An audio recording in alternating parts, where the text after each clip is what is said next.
Welcome once again, viewers new and returning, to ourselves, Saviours DND, and our weekly Dungeons and Dragons stream. Thank you for being here. Hope you enjoy yourselves, and if you've not already done so, please, we'd be grateful if you could follow us here at twitch.tv/SaviorsDnD, and also at our Twitter and YouTube, which are linked below the stream. Twitter we use for notifications, we go live, all sorts of things like that, and VODs will be available here free and also in bite-sized portions on YouTube. So we're also a Twitch affiliate, so if you have the Amazon Prime, you can use that to get free Twitch Prime, which we would love to receive, or you can use your filthy lucre and actually subscribe with money as well. Your filthy what? New filthy lucre. Have you never heard that phrase? No. I think I it does just mean money. It's nothing rude. Yeah. Oh, okay. It's just me being fancy with words. The wordsmith cometh. Yeah, I don't. Yeah, well, let's see. I'm still ill. New followers and new donations and subscribers will read out at the end of the stream. And we also have a lovely sponsor, Libris Arcana. They are purveyor of wonderful dice and accessories. And using the code SAVIOURS, you'll get 25% discount from the first month of their monthly dice subscription. We're also giving away a free set of their beautiful Sang Royale dice. And all you have to do is follow us here on Twitch and retweet the tweet that is pinned on our Twitter channel. Once we get to 150 followers on Twitch, then we'll do the draw. When I looked earlier, I think it was 105 followers we were up to. I don't know. I think it's something like that. Yeah. So hopefully with a bit of, like, if there's a big push coming up to Christmas and stuff, we might be able to get them out for Christmas. That would be really cool. But honestly, absolutely, we're just going to go by it. Once we hit the 150 mark for the Twitch follows, we're just going to... And the way, just again, I've not actually told you guys, but the thing is, I've got a code to give the winner. So they just go on to the Libris Arcana website, order it, and then put our code in, and then they'll get 100% discount, free shipping worldwide. So. Oh, you mean I don't have to physically make the dice for them? He bought the molds and everything. If you want to do that, we can do an additional one. So that'd be hashtag Libris Arcana. They make it so that you don't have to make your own dice. No, is that their tagline? That shouldn't be their tagline. Enough of that. Go on. Right, we had a particularly good week last week, but so let's get into the action when we get the player introductions out of the way first. Anyone desperate to go first? Don't ask, just say people's names. I can. Yeah, don't. It's all right. It's all right. I can rely on Emeros. Every week Emeros puts his hand up and said, I'll go first. All right. Anyway, I'm Emeros, and I play Cyric, the yuan-ti druid / warlock, and we're running down a drow hole this time. Absolutely. Mr. Jabberwocky? I'm going to pick on you. Yes. I am Jabberwocky. I play Lear. He is a barbarian, and he is a long way from home. He is indeed. Jabberwocky is also our resident meme. Usually, he might not be that today. We'll Mr. see. Terrorblades. I play Mara Clearwater, a cleric of Joaquin, a human cleric, and I'm not very far from home. It's still basically the same part of the world. And you're just significantly underneath it. Yes, of course. Now, currently below where I cannot see, and I have this. Sorry, of course. Don't forget Garvin. Garvin, the dwarven champion who has sworn an oath to protect her, who's gruff and lovable, and yeah. You stop shaking your head, Emeros. I will find you. And last by no means least, Mr. Dombro. I am Dombro, and I play a little gnomish Feywild gnome man who is the furthest from home, I would say, being from a different Some would dimension. also say you're of reality. adjacent. I mean, I might even be closer than some, in a manner of speaking. We're getting really into it. We need... How do we calculate distances between dimensions? That's not a conversation for the intro. I'll tell you after my next beer. Okay, so basically I'm playing him, Little Gnome. He's mute. He is a bard.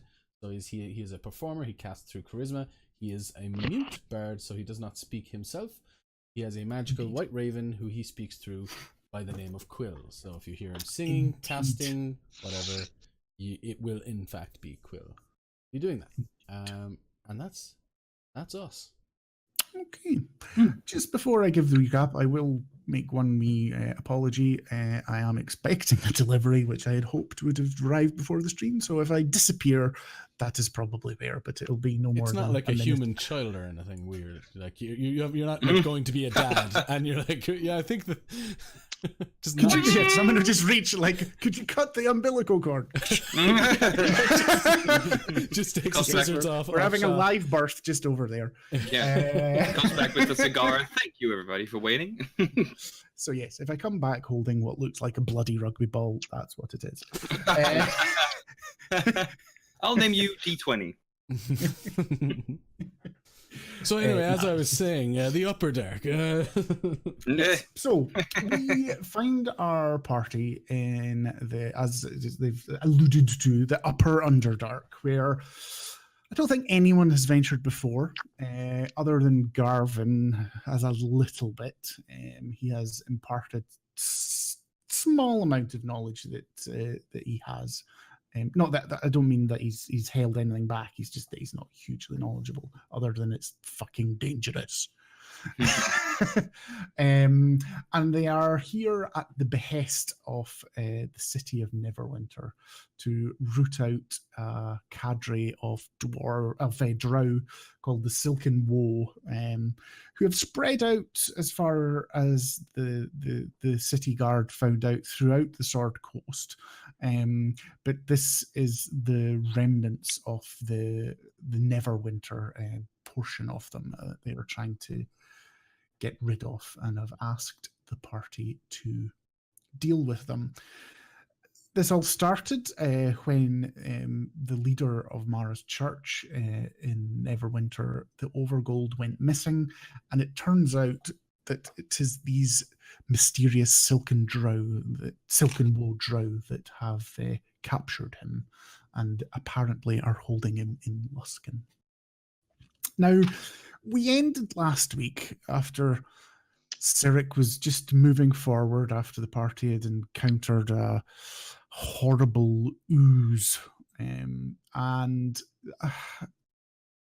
he just seemed to phase for a moment, stop mid-stride for a couple of seconds. And then during that time, he was contacted by his patron, who was not the happiest at the course of his actions at the moment, but who expressed an interest in these drow and whether any of their doings and wills would ally with those of the yuan-ti. And I think we just come back as Cyric, you sort of come back in the moment. Everyone sort of said, "Are you okay?" Because they've noticed, and you're all about to move forward. Don't worry about me. I feel fine. It's just been a long trip down here. Maybe it's the air or something. Or that disgusting ooze. Yes, it was kind of gross. Which Salir knows because he licked some of it or drank some of it or something. I can't remember exactly. I know you tasted it. I was hoping I got my memories back, but it didn't work. Oh, that's right. So Salir and Garvin have both had their memories drained, so that at the moment you're on a -1 and Garvin is on a -2 for. I thought it was I reduced minus 1d4 to everything. and Garvin. Oh yeah, sorry, that's right. You're at the same level, so Garvin's a D6. Yes. So it's almost like a Bane spell. Yeah. quite but evil. worse. Yes. Excuse me. Yep. So. Sir, yeah, let's see if we can find those tracks again. Yeah, let's go. I think they were somewhere around here. And Sarah starts to look around once more. Indeed. So if you roll me another survival check. I just did, and it's a 6. Instant success. Mm. Ooh. Mm. Oh boy. So Lizard you find no, that's a different. That's only on a Tuesday. Tara. Yes. This cavern where you have encountered the ooze that mimicked the small girl has many different entrances and exits, and you know roughly the way that you were following the drow, rough direction that they were traveling in. And you have been coming, over the hours to the point that you got here. You've been traveling down and down and down. And for maybe the last hour or so, the descent has sort of leveled off. So you've just been traveling through this upper Underdark. And I think it's quite good as far as the tale goes, because I would imagine Cyric's mind is quite engaged, shall we say, in the conversation that he's just had in his head with his patron. So, I believe so. like narratively, I think it makes sense that then he sort of loses track of things. This cavern is maybe a lot more rocky. There's less sand and silt, so the path of the feet that you've been following, even though there's numbers of them, is harder to follow. And roll me a d4 for me. Absolutely. Let's see how many underground terraces spawn. Could be such a thing. I rolled a It's 0. called Underdark. One. That's an I. Underrask. Underask, An upper Underask. That's okay. You're giving me that. Just No. no. I'm happy to help. Yeah, no. Have you seen the... I've underlined that twice. So I think you carry on, Cyric, quite strong in the conviction that you are taking the party in the right direction. And after about an hour of travel, you realize that you have lost the track. And in fact, you've lost it some time ago. And you find yourself in a similar looking cavern, in a similar area with similar numbers of twisty caverns and tunnels going off it. And you're not entirely sure where you are anymore. Is there a similar little girl? Oh, no, she's respawned. I'm sorry, everyone. I think I took a wrong turn somewhere. Sorry, I should explain as well. You're not lost, but you've lost the tracks. You could get back to where you want to.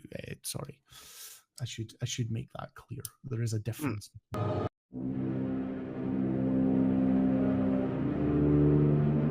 Yeah, so we don't really know what happened. There might have been a gremlin got into my router. That's happened before. So just be patient and let us know in chat if something goes down so that we can see it, because we don't always have the preview of the stream up. So sorry about that. Hopefully we're fine. I don't know how long roughly were we down, because I don't know what was missed. I imagine we weren't. I think just the start of you and like after he had failed his survival check, I believe. So Cyric has taken the party an hour past and has realised that he has lost the tracks he was following. And I just asked him to make an intelligence saving throw, or check, to find out how long, or to find out if you can. And with a 15, you realise actually you've just been You've been in your head. You've been thinking about the conversation you had with your patron. You've just been putting one foot in front of the other. And actually, you can't remember following the trail at all since the chamber with the ooze. Well, I'm sorry. I think I lost the tracks back where we fought the ooze. Well, I'm I'm not- not exactly in a hurry, so Well, let's attempt to head back then. Yeah. Yep. Who knows where this will lead? So it's probably further back. Make another survival check. Just a basic DC Guidance. 10. Guidance. Mm-hmm. I'm gonna guide your ass. There you are. You got a 13. It was just a DC 10 because it was just following your tracks back, your own tracks back. So 2 hours after setting out, you find yourself back in the same cavern, and nothing has changed. It is what it is. we Wait. look for tracks of drow. Yeah, absolutely. Yeah. Do we all roll or just anybody who's We able? do the usual party one, either 2 people Okay. or a person with advantage. We just do the usual one for things like this. Well then, since Jabber seems to be masturbating, I'm guessing he's shaking his dice. So Yeah. are you answer or is Saviour doing it with advantage? Celia, do you think you could take it from here? Sure, I'm gonna take it. Right. So Guidance. you get advantage and guidance. Oh ho! All right.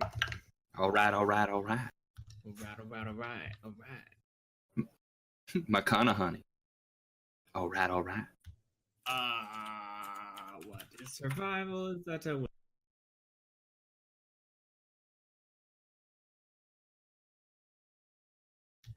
17? Ho ho! Yes, you spend probably another 15 minutes sort of searching around the cavern and going down some of the tunnels for a couple 100 feet and coming back. And eventually you do find the footsteps of the drow again in another tunnel. Quite close to the one that Cyric actually took you down, but who knows what direction it veers off. But you are quite convinced that you've got everyone back on track. As you do so, you do start to realize now that what was once, because it was like lunchtime you moved down here, you've been traveling for hours, that it's probably getting to the part of the day that you may start having to think about finding somewhere to spend the night and rest, or make the decision to push through without a rest. Ooh. Neither Well, of the ideas sound very appealing here in the upper Underdark. Yeah. Well, come on, brain. Alton has that spell, the hut spell. Oh yes, That it's helps. like I said before. If we are going to stay here, I can make it so that we look like a boulder, and we can stay there for 8 hours. That is true. Well, we know we're on the right path. Should we try to find a sort of offshoot cavern to take a break in? I know not all of us are feeling super hot right now. Well, we want to have some idea and some eye on the path that they are using. So I don't want to go too far from where we know they've come through. Alright, I just don't want them like walking into our magical boulder. Well, that's okay. We can be like, and off the, we'll say off the path here. Is there anywhere that has maybe perhaps a little bit, say if there's a rocky outcropping, that's higher, up higher than where? Oh yeah, absolutely. There's you see loads of ledges and things, and as I described before, where you've been traveling, some of it is like narrow tunnels where you're going through what might have used to be an old lava tube or something like that. Yeah. Occasionally in small caverns, other times, in gigantic cavern systems of all sorts of things. The one you're standing in having this conversation is a sort of medium-sized cavern. It's maybe 200-300 feet across, roughly oval. But there are many different levels. So there are ledges and things you could quite easily climb up to without any, when it's not in a combat situation, things that you'll easily all climb up to without any problem when there's no need for super speed or stealth or anything. Well, Alton will locate somewhere that's up and off the beaten path, but at the same time has a decent view of that said path. Yeah, absolutely. That's something that is not a problem for you to find. I suggest we go up here, just up behind those rocks. We can set up on top of those. We can look basically like a big boulder, and we'll have a good view of the path from up there. I imagine he sent Quill up to find this. Mm-hmm. Yeah, absolutely. Sounds good to me. Yeah. You're sure, Sirik? Yeah, I think a rest would be nice. Whatever you want. It's... Oh. Don't worry. Don't worry. Okay. I'll see if Quill can find you a rat. That would be very kind. Thank you. Thing. And Quill will, as Alton starts slowly climbing, let's face it, every boulder, every step is 3 times as difficult for him. As Quill will look for a rat or a rat-like size being, maybe a big cockroach, Ooh. something. Let me see. Sure.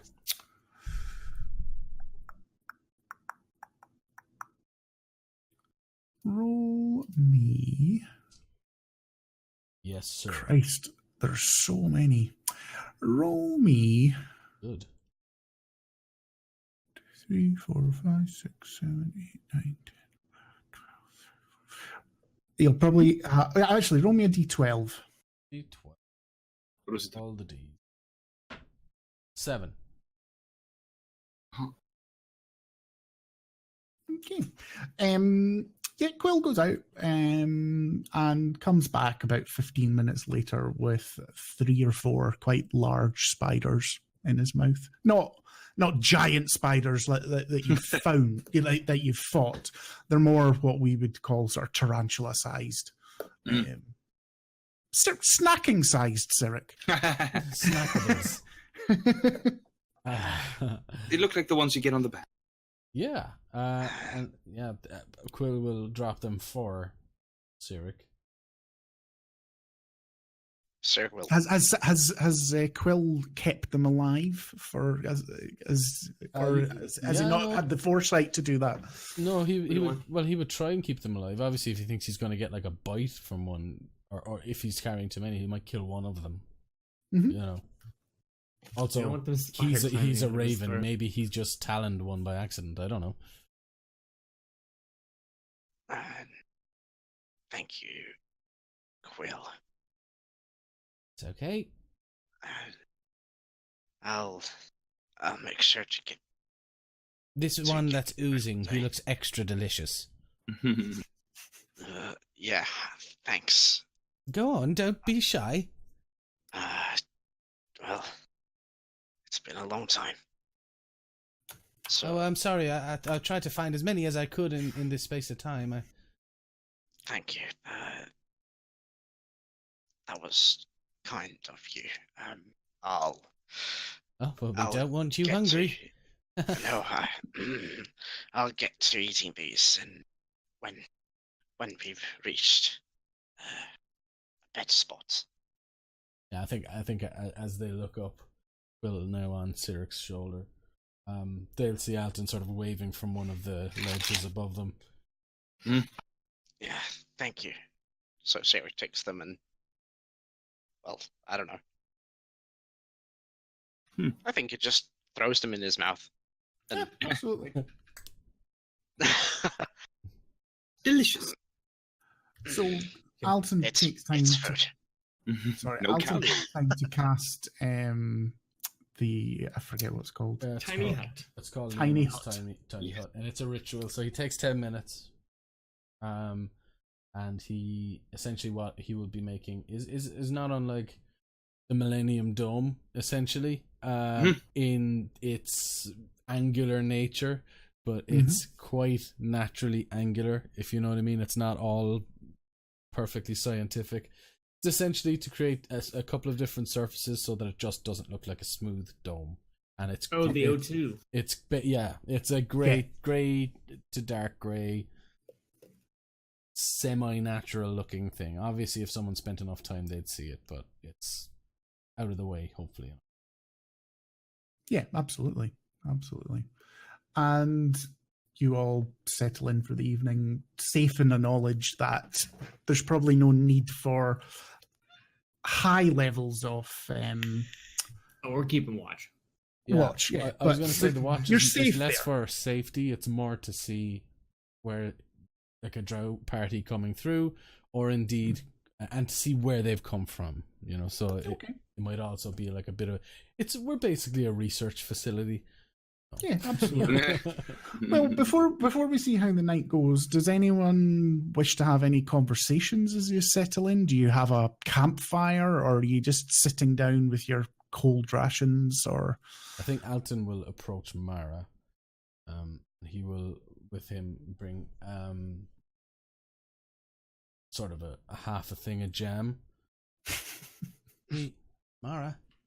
For you. Oh, thank you, Alton. Eat. I do know how to use it. Go on. And she will stick a finger in, inspect the contents as it comes up. If it's just jam or, like, I don't know, anything else that might have fallen into the jam jar. Bark, maybe. It's half a jam, basically. Okay. Yeah. She'll taste. You know, I personally thought it was a child too myself. You all make mistakes. Don't beat yourself up about it or anything. No, I made a mistake. Don't worry, Alton. I'm just not gonna make that mistake again. Yes. If we hear a little girl screaming for help again, we must ignore her.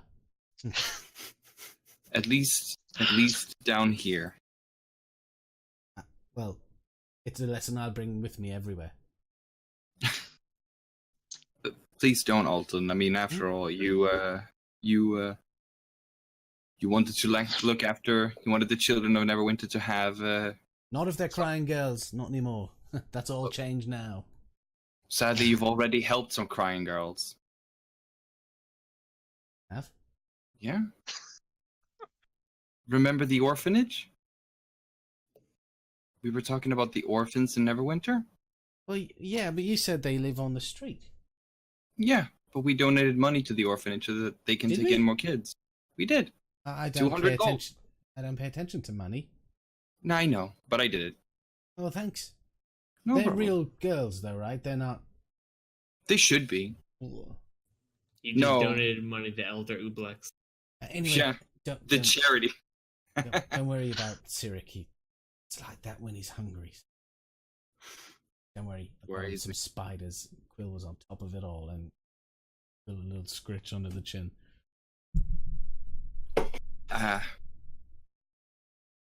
Okay. I don't know. It was just surprising that he reacted like that.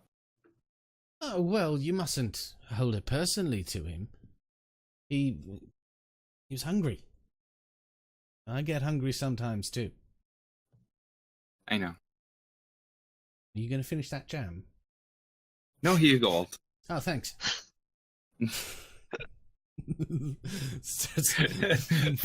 Feel better, but now me. No, it's fine. Alt. Oh. Do you want any more lessons for the fencing? I meant to ask you.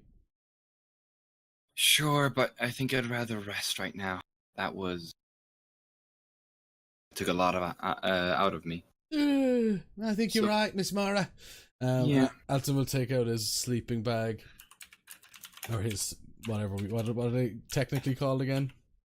Bedrolls. Bedrolls. Yeah. And which is like a sleeping bag, and he just lays horizontally across it and rolls himself up into a sausage roll and just sort of like that.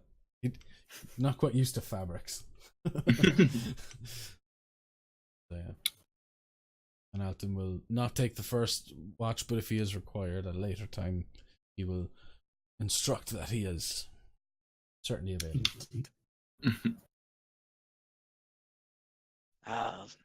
I suppose I can take the first watch tonight. All right. Okay. I guess I'll take the third one. I need to rest. I'll do 4. I'll do 2. Okay. Someone roll me What a the hell? d4.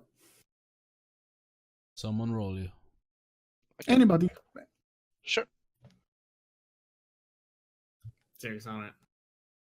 That's a 4. Okay, so Alton was on the 4th watch. If you roll me a d20. 2 seconds. Yes, my master. I hate sand. That's a 19, natural 19. Do I add anything to it, or No, just a flat roll. So 19 things attack? Being on the 4th watch, you've had a reasonable sleep, 6 hours or so, by the way of things, and I think coming towards the middle of that watch, actually give me a perception check as well. This will go fan dabby dozy.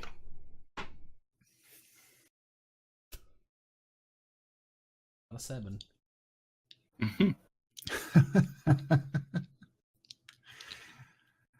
Natural 1. You feel with a 1, even with a natural 1, you just feel a slight tremor running underneath. I mean, when Alton's on watch, is he standing, kneeling, sitting on a rock? Is he still lounging in his bedroll? No, he's outside of the dome, actually. Right. Actually, no, he is not outside of the dome. Yeah. He is not outside of the dome. That does not happen. God damn it. That was close. He is inside the dome, of course. Why wouldn't he be? Yeah. I mean, dumb question. But no, what he would be doing is he is looking down upon the path where they are pretty sure that there has been drow activity. That's what he's actually looking for. He's not even looking for necessarily danger, as I said earlier. He's going to trust in his magics and what he has laid down in the hut, to keep his family safe, essentially. But he is certainly watching out on that little patch where we know for sure there's been activity. So. Yeah, absolutely. But But with the 1, that's all you hear. You feel these tremors in the ground. They sort of start quite faintly. And they get more and more. I mean, I don't mean like it's an earthquake, but you can feel it. It'd be maybe like the equivalent of someone was using a pneumatic drill down the street, sort of thing, at its height. Yeah, and then it dissipates again. Okay, cool. So it's not a big deal. It's not something that he really pays all that much attention to. Then, not with a natural 1, no. No, he's just like, that was weird. imagine if Garvin took watches with He doesn't do that. No. Garvin is a He needs lazy dwarf. But yeah, so that happens. Okay. On a natural 1, I'm going to make this decision. I'm not going to say anything. It didn't impress upon me. Absolutely up to you. That's not a problem. That's the way I'm going to play it. The rest of your watch passes. None of you see any activity. You see creepy wee spiders and insects and things that inhabit the Underdark, but nothing of the monstrous aberrations that you have heard stories of that are down here, and certainly no drow. So you've all regained all your hit points and all that other jazz. Garvin and Salir, you feel the effects of the ooze dissipate, so you're no longer affected by D4. I left it in my dice tray to remind myself every time I rolled. I did consider making it harder to get rid of that. I'll just do it as it's in the monster manual. Just attack us again with it. It'll be fine. Yeah, absolutely. I mean, these caverns are known as the... No. You need to seek a potion of dragon's blood.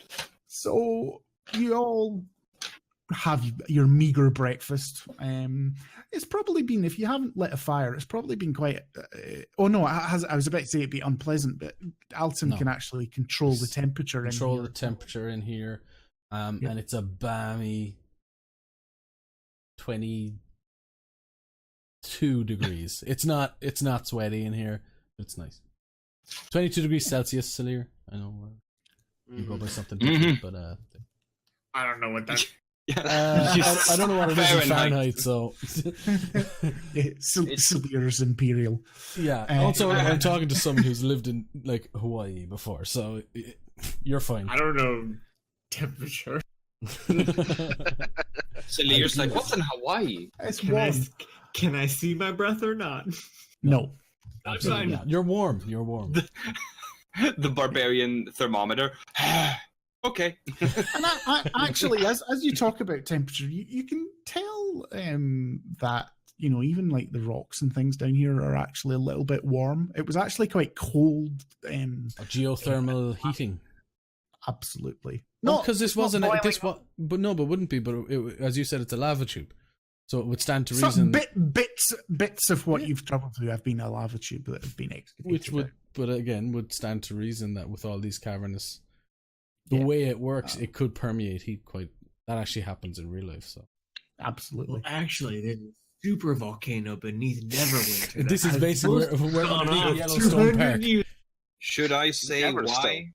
It's never winter in Neverwinter. Because of the super volcano. That's not something that Mara probably would know. But anyway, that's not what we're hearing now. Because of the super volcano.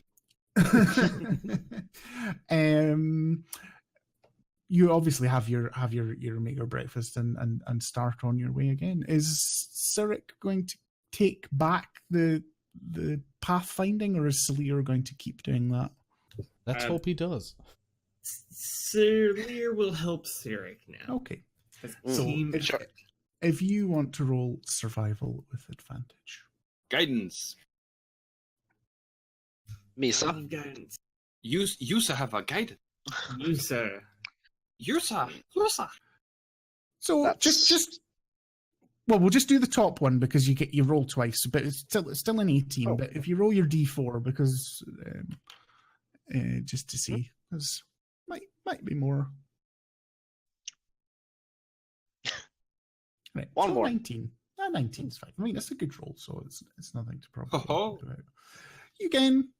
After where Salir pointed out last night, you find the steps again. It doesn't seem like any other foot passage has gone on during the night. Roll me a D6 as well. Absolutely.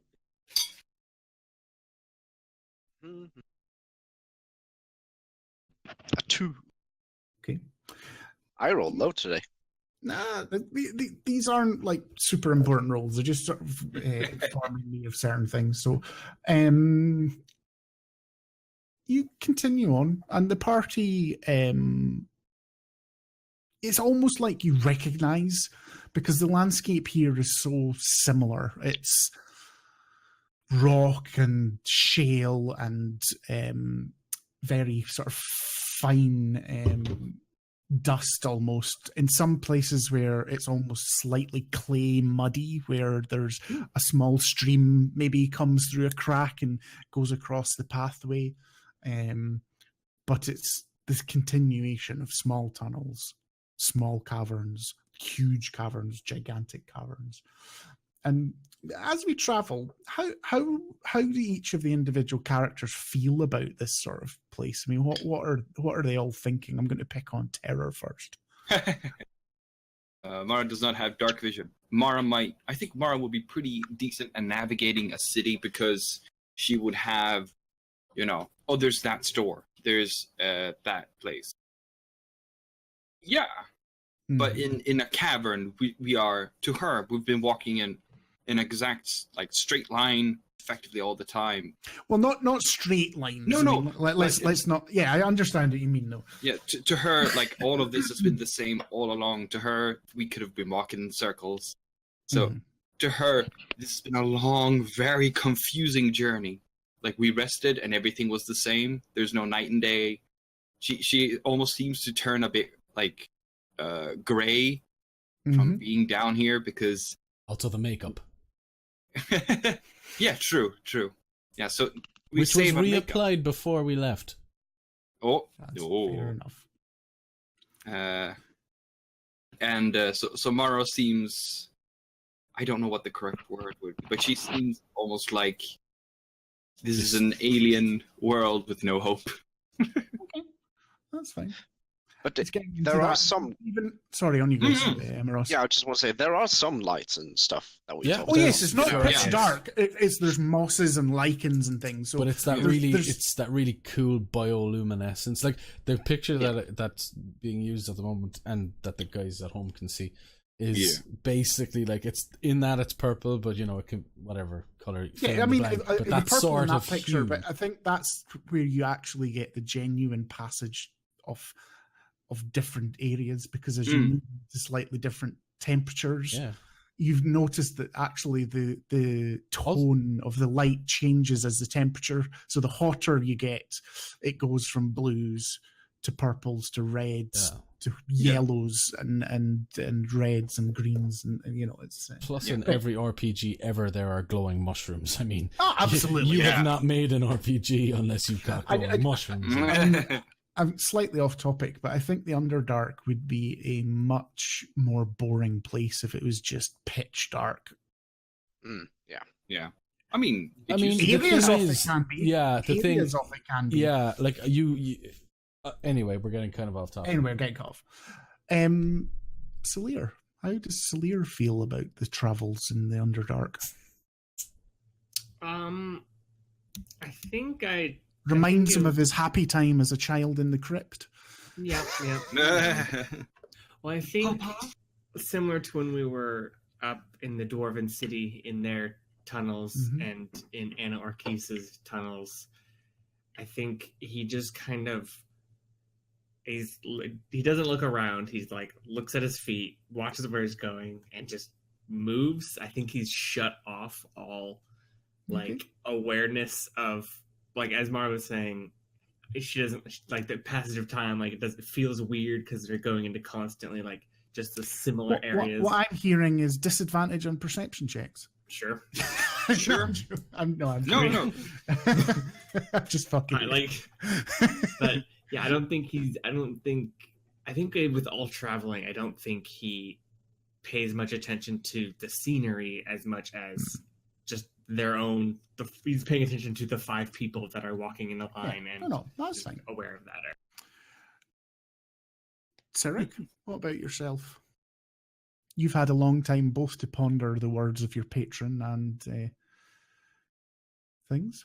How's Cyril feeling? What's his demeanour as we watch him trudge along, leading the party so nobody can see? Well,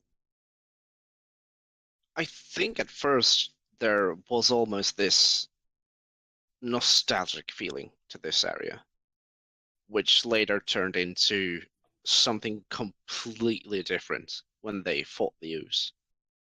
And so I think it balances on that line where this should feel good, but he's having this eerie feeling all the time about this place.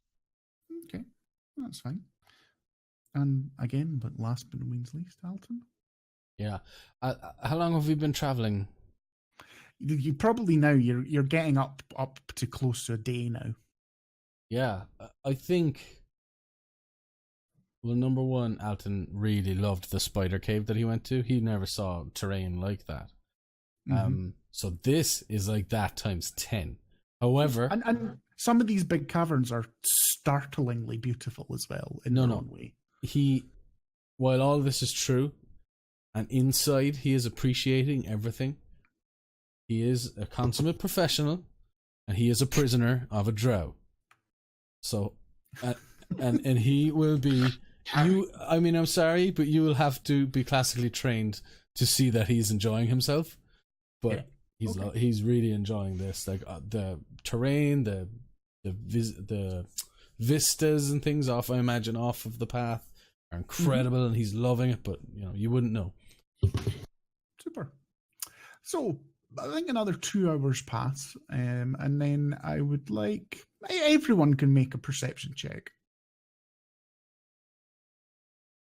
Oh, these always go so good. It's a party one. I'd be surprised if somebody doesn't roll well. Yeah. I didn't. Yeah, that's a 7. Okay. +1 jack of all trades. You got a 14. Salir. Salir. 20. Oh, okay. So what's the total? 21. Okay. Oh my God. Ceric gets it. So I think that again makes sense because Ceric and Salir are at the front doing the pathfinding. So you continue through the Underdark, and it's the same as thing. And then after about 2 hours, you start, or Ceric and Salir particularly, start to hear just on the edge of your hearing the sound of the clash of iron onto stone. Yeah, that's clear. Slaves. Wait, yes, I do. Sorry, I just randomly said what the first thing that came to mind. Slaves. That's your solution to everything. We need more slaves. But yes, I do hear it. Mara. We point out the sound to the other two. Yeah, listen. And as you all just sort of stop and are silent, and as it's pointed out to you, the rest of you hear the same. Just the sort of it's rhythmic in a way, but you can, again, with 20 and 21, you can hear the sounds are rhythmic, but there's several different ones that are sort of at different paces. So it feels slightly different. So Alton will, he's playing alongside a first timer right here, but he sort of goes up and he, while maintaining his dour expression, nudges. Oh my god, I can't think of the dwarf's name. What the hell, Garvin. I was going to say Ulfric. That's not his name. Anyway, Volgriff? Yeah, it was. I don't know, man. Ulfric the Walter. You know what these are? Roll a perception check for Garvin, Mara. Yep. Oh, yeah, he's a miner. He's a dandy when it comes to hitting stone with stuff. So give him advantage as well. Actually, yeah. He's got stone cunning. This is the advantage. Yes. He knows rocks. The best dwarven skill that every person who ever plays a dwarf tries to use as often as possible. It is. I love it because it's one of those open-ended D&D things. So it's like, it could be cool, it could be nothing. 13. 13 with advantage. Yeah, 11 and 13. Has he got no pluses to his perception? No, not from what I can see on his character sheet. No, that's fine. Unless he uses strength, then. No, he does not use strength for perception checks. I can hear. I think he turns back to Alton and goes, "That's definitely someone working a mine. His pickaxe is going into the mine face to take out material to check whether there's metal ore or crystals or diamonds or whatever it is that they're looking for." Diamonds. Well, possibly. I'm just saying things that can be mined. Be quiet. Sorry. Don't say that to Mara. I can use those in spells. He does chuckle a bit. It's just like, well, she does like the gold and the diamonds, right enough. Oh my god, she doesn't stop. My girl loves her time. She does a whole musical piece where like there's other dwarves carrying her on stage. Best friend. Drow begin dancing in the dance. If we're turning this into a musical, that's not the song. I just can't wait for Sleer to have the last. Yeah, blah, blah, blah. Yeah, so he that's what he tells you is so that must have definitely been people working on mine. That must have been the vibrations from last. Sorry, vibration. Yeah, there was kind of a moment. I don't. We've been traveling for like 2 hours. I don't think it will be from this far. No, I think if you heard vibrations, it's probably some sort of horrible beastie tunneling. Oh no, I didn't hear it much. It was more, and I kind of just shake his paw. No, I'm not as tall as him. I shake like a bit of his greave, like that. Not that much, even small. Yeah. Like me, I think, but not me. I would say we were probably lucky that something more horrible didn't bury its way or through the middle of our camp. Yeah. Just do me a favour, Garvin. Keep that to yourself. Absolutely, you can trust me, Mr. Alton. Face forward and remember we're So should we proceed with caution then? Yes, with caution. So we maybe try to get to a better viewpoint as suddenly as possible. Okay, so are you all trying to be stealthy? Or are you just going to be quite bold and try and use the subterfuge that some of you are I think drow? the subterfuge is basically there, so if we turn a corner and there's a drow fucking platoon, there, it won't be an immediate death. In that case, I would like you all to roll stealth checks. And what we'll do the party mechanics whereby the best and the worst will be disregarded. All right. And then we'll use what's left, because what we'll do is like the best person's helping the worst person. Remember, Garvin rolls with disadvantage because he's got heavy armor, as does anyone else with heavy armor. Yep. I rolled on that one. Okay. Ooh. Well, he said the lowest one. Yeah. So that's one. I rolled the no more than dirty that once. 20. Okay. I mean, Garvin has disadvantage, so who knows? I have a 17 plus 8 is 25. Okay. Is it too late to grant him guidance? Yes. Fuck it. Yeah. Right. Oh, right. Okay, so Garvin rolled a 6. Mara, wow. Mara gets a dirty 20. Oh, that's Hey, good. two That's dirty good. That's good. So we'll disregard It's Alton. both good and shit. So Yeah. Disregard Alton. We'll disregard gone. Cyric, but we're One still gone. running with 2 dirty 20s and a 6.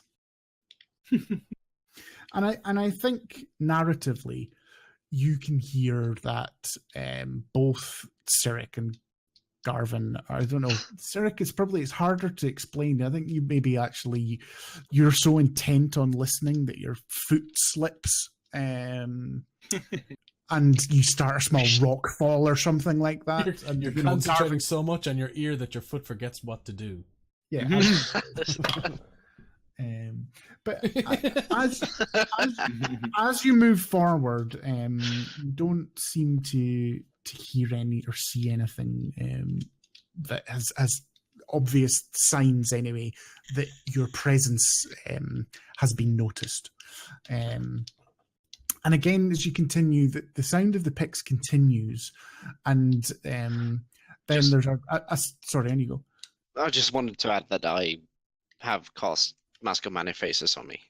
Yeah, Sorry, that's do- no. do I that again. assumed that. Yeah. Sorry, I should have double checked that. No, just And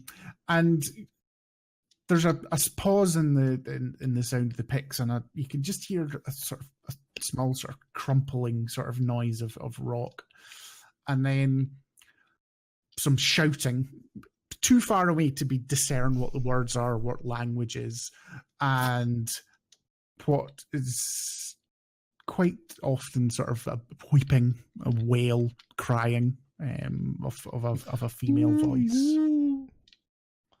A whale Remember we crying? learned, don't trust No, crying not girls. it's not it's not subterranean banshees. Oh damn! He just one shot me again. And then the sound of the picks start up again, and you hear a voice start to speak as well, and it's a very deep and rich voice, and it's quite obvious that this is not a drow voice, and it's probably trying to pick up the morale of whoever it is that's crying. If I was a rich man. Not quite. But, Macho dwarf. it actually it has a poem, and it's going, gold, gold, gold, gold, bright and yellow, hard and cold, molten, graven, hammered and rolled, heavy to get and light to hold. Hoarded, bartered, bought and sold, stolen, borrowed, squandered and doled. Spurned by the young and hugged by the old, to the verge of the churchyard mould. Price of many a crime untold, gold, gold, gold, gold. Good or bad, 1,000-fold. And it just Alton repeats this. Will whisper to Alton, God, we're definitely not going to be able to stop Mara this time. Can we all hear the poem? Yes. Oh, there's only one. This is echoing out of the tunnel in front of you. Saleer's getting like flashbacks of Korga and grips his axe tighter, ready to hit that person singing that. Yeah. Because Take him out. Take out Korga. You don't speak ill of Korga. No. Just ready to No. Alton is enjoying the poem for sure. I mean, you're a bard. That's Yeah. literally your job. Yeah, no, but he likes it. He likes it.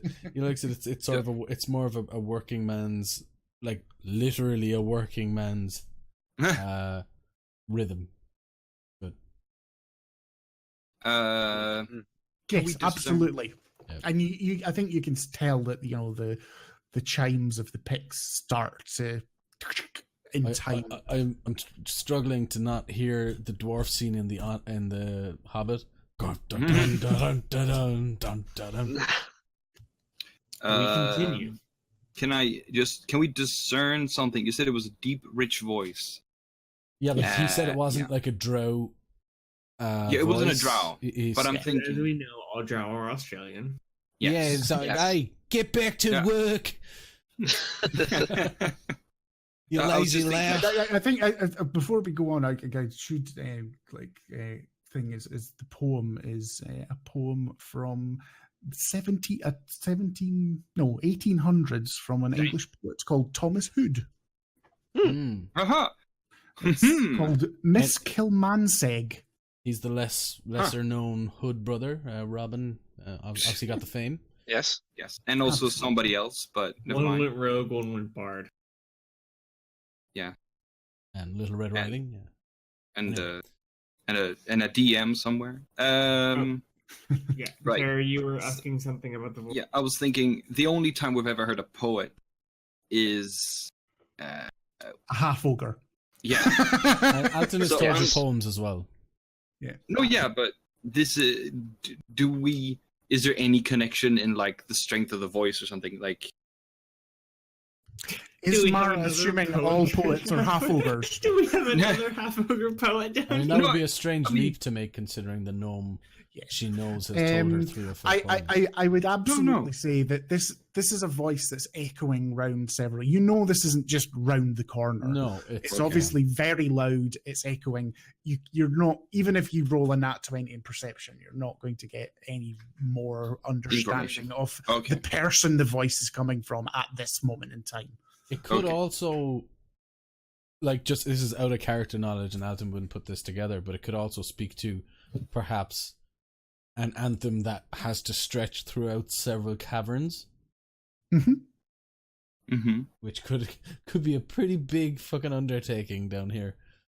But you don't, the one thing I will say is you don't hear any of the other people that you assume are there picking up the chant. It's still just a single voice, but you can still hear multiple picks. Yeah.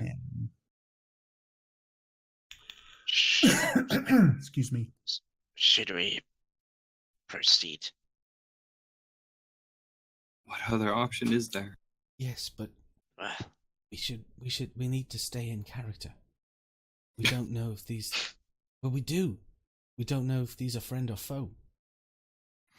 Very true. And the way we cannot the assume way we just look, because they are wailing and crying that they are not pretend little girls again.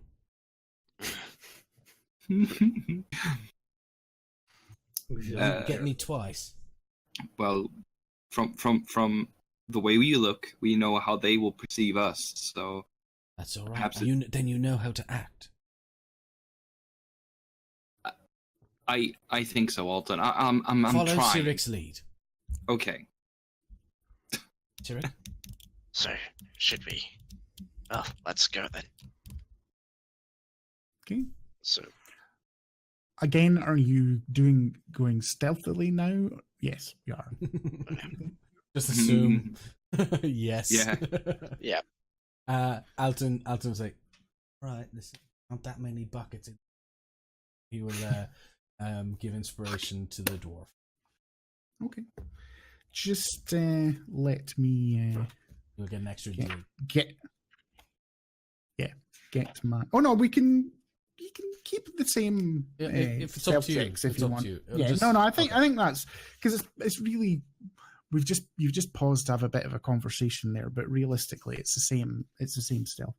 Just let me grab my book of maps.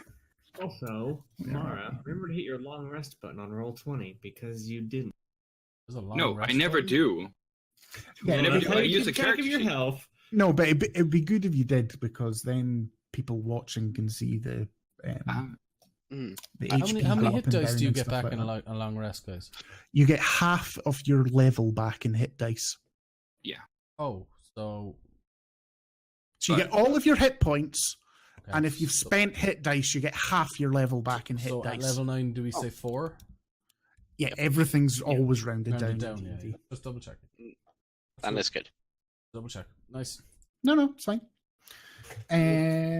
So you continue, and then you come to a crossroads, and you can see that the main set of the tracks that you have been following continue straight ahead, but the voices and the mining noise that you can hear are coming from a side tunnel to the right. But again, there's a lot of trailing backwards and forwards, so it's quite clear from the pathways that this is a well-used side tunnel. What it goes to, you don't know, but it's connected in some way to the trail of the drow that you're following. And without your decision how far you go, but from where you stand at this moment in time, you can see a tunnel that is about 10 feet wide, and after about 60 feet it seems to open up into a slightly larger cavern. Should we take the detour? Because the way I figure is that it's basically two branching paths, almost. Absolutely. Yeah, so. I think that would make sense. I mean, we're going to follow your lead. You've been guiding us.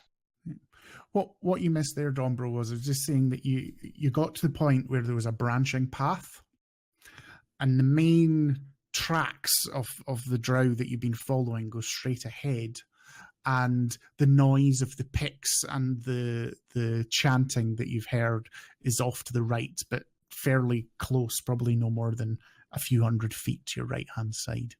And the party's just paused to decide whether to move forward or to go and investigate the noise of the mining.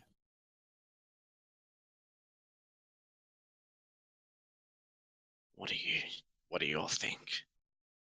I don't have.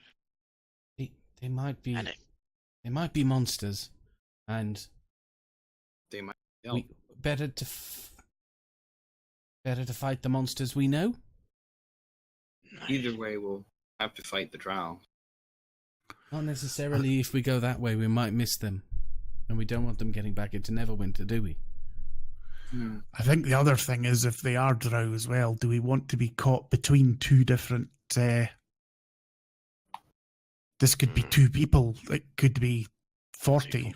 Could be one monster. But if we hit a large amount of drow and we're trying to escape, we don't want them blocking our way, because then we'll have to run helter-skelter into the Underdark proper.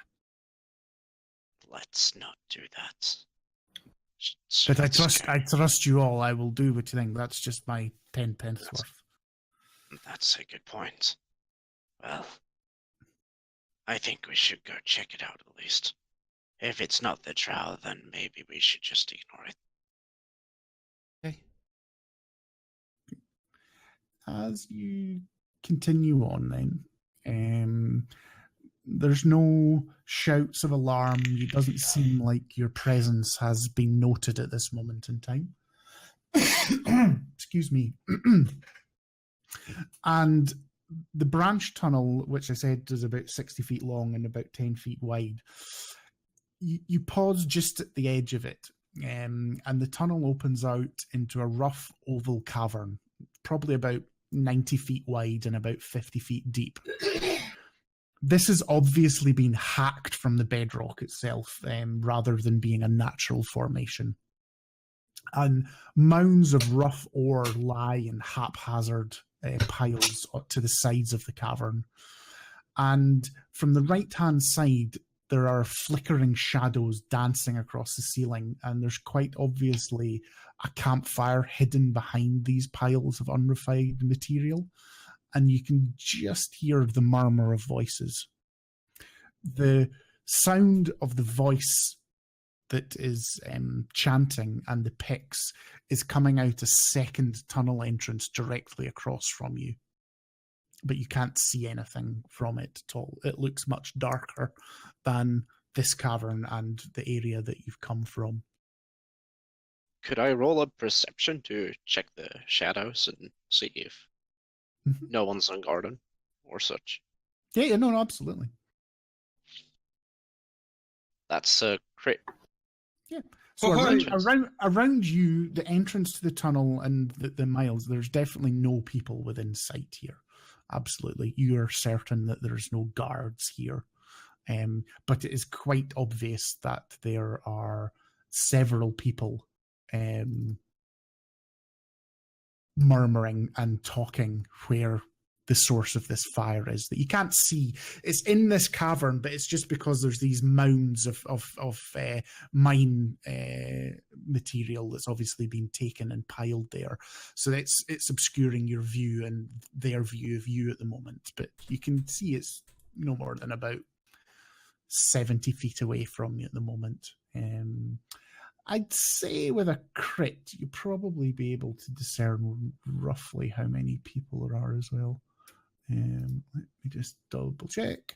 There's probably, you think, about 6 to 8 people there talking, distinct voices that you can hear.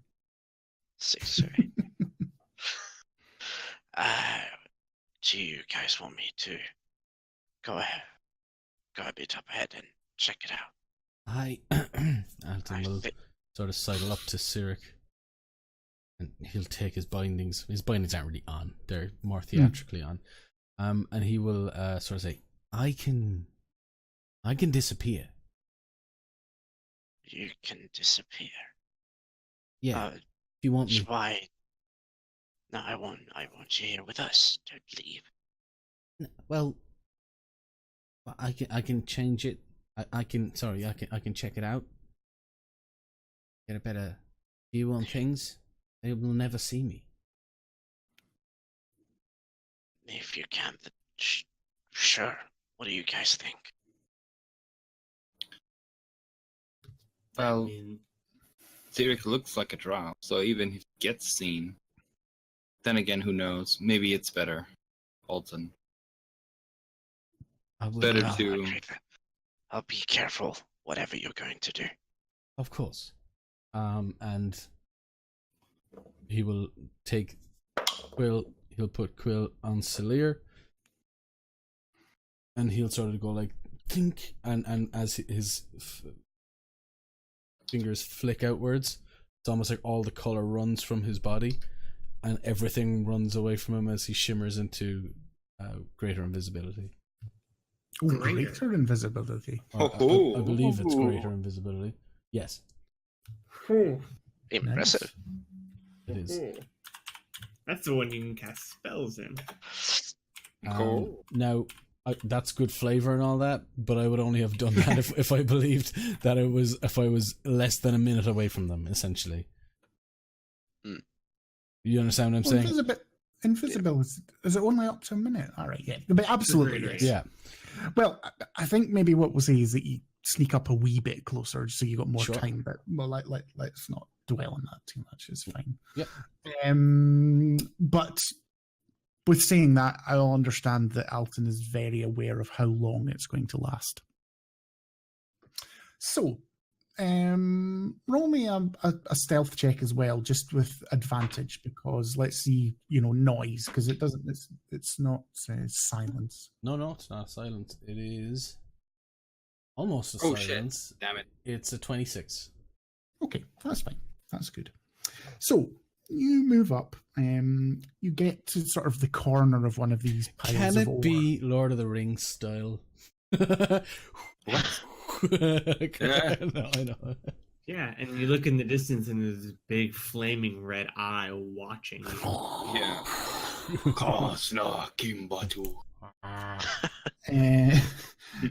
Dad? You go around one of the piles of ore, and I think that's where you cast it. So you know that you've only got 10 steps and you're going to be in the open of this fire. Yeah.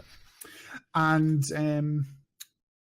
what you see is an encampment of 5 canvas tents arranged against the back wall of the cavern. Okay. And a campfire. And there are indeed 8 drow sitting around the campfire talking in low voices. There are 3 voices. 4 male drow. Okay. Dressed in the basic garb of the silken wool that you have encountered. That's the first ones that you've encountered. And 2 female drow. As ever, quite obviously, they are the ones in control. Yes. There is one that is obviously a priestess of Lolth that you have encountered of her ilk before, that you recognize the garments. And another one that is dressed in even more finery, is a beautiful black as night cloak, but with what looks like a purple silk lining. Alton looks very carefully upon this. Dark black leather armor, and even the priestess seems to react deferentially to this woman. Unless you get very close, it's still just they're talking very soft voices. Oh, I'm getting close. Really hear. I'm getting You are. close. Yeah. That's fine. What you hear is the males are really just sitting listening. Mm-hmm. And there is a discourse between the priestess and the other lady about getting the crystals. We need to get as many of the crystals as possible so that we can retreat back to our main base in Luskan.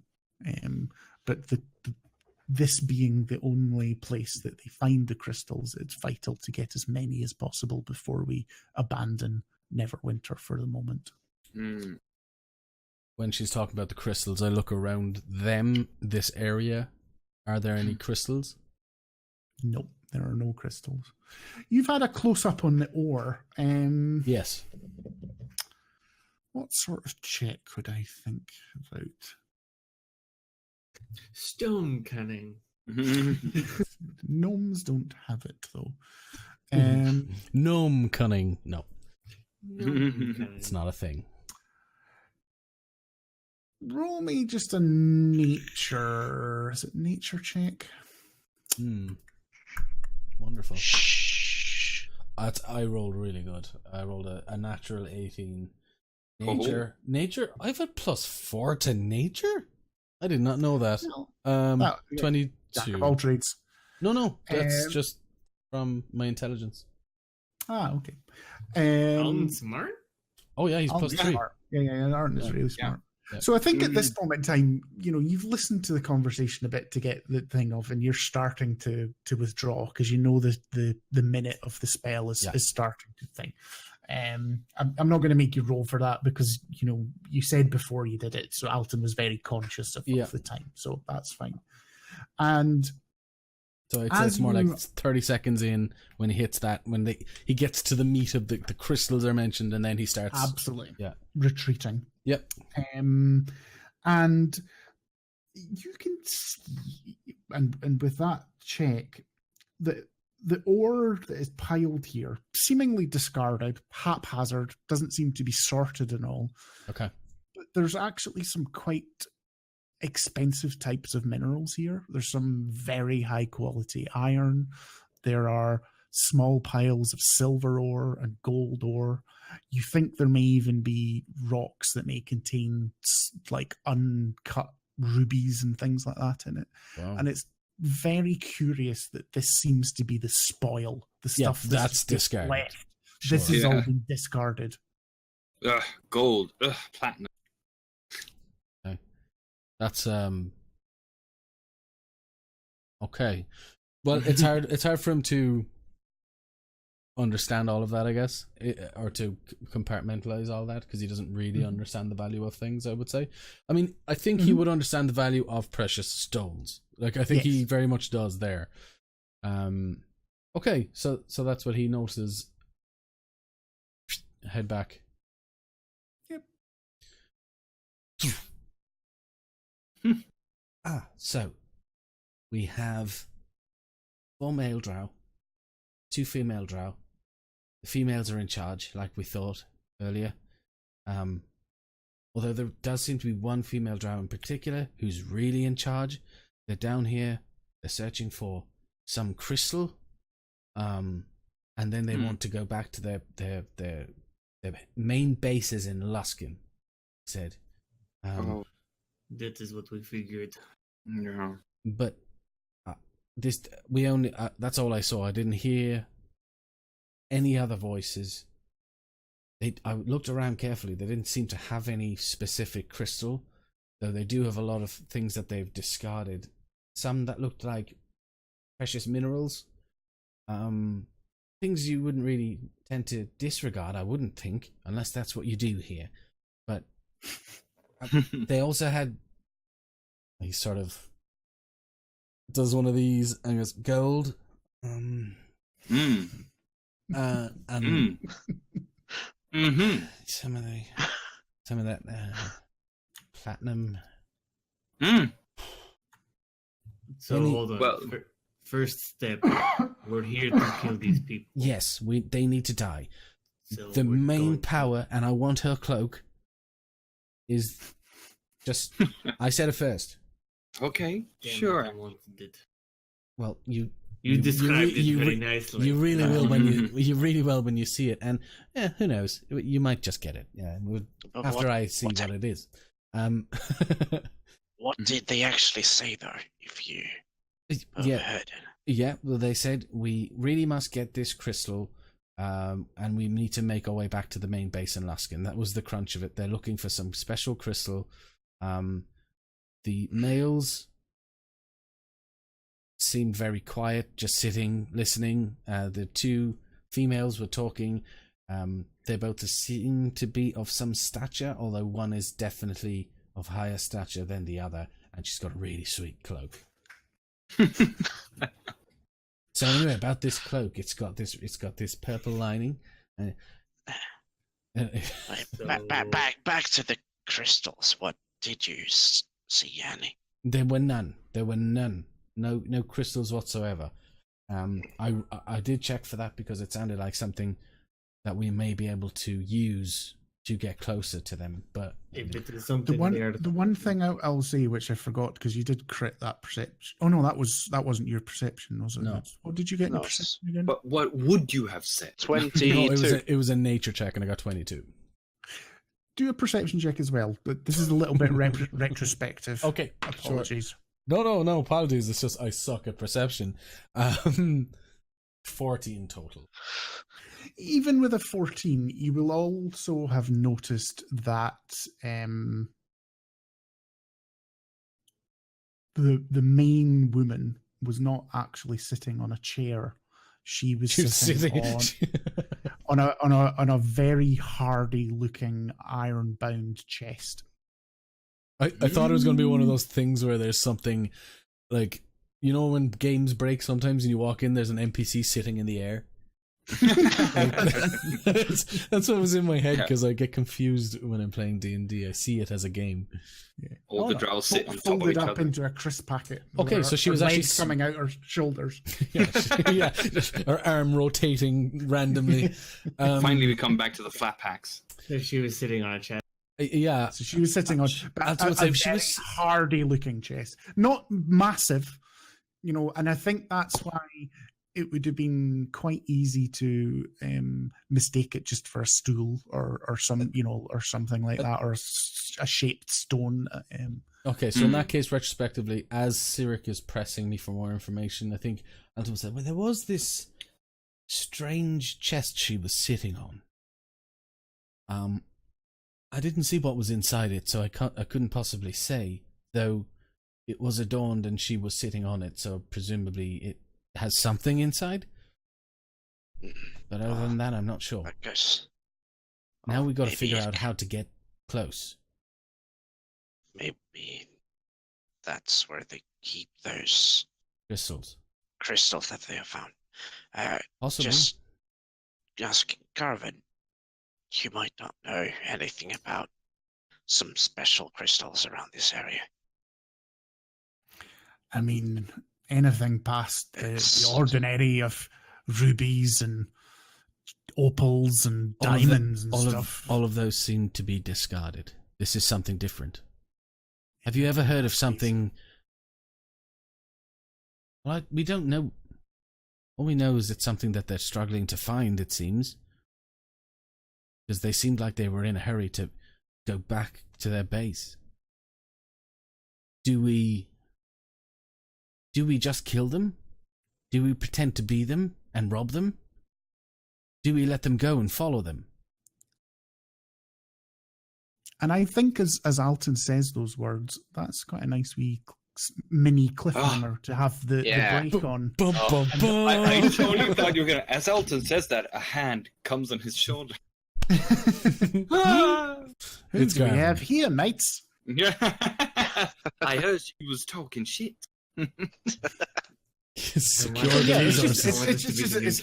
the normal point of the minute, and I just thought, before we know what the party decides. We're gonna kill him. That's well, yeah. It depending. I mean, we don't know. We'll see. Fuck it, we'll do it live. We'll do it live. All right, we're going on break. So if we go, grab a drink, grab a snack, and we'll be back in 5 to 10 minutes for the second half. Absolutely. Thanks. We'll see you all in 5-10 minutes. Yeah. Oh boy. Wonderful.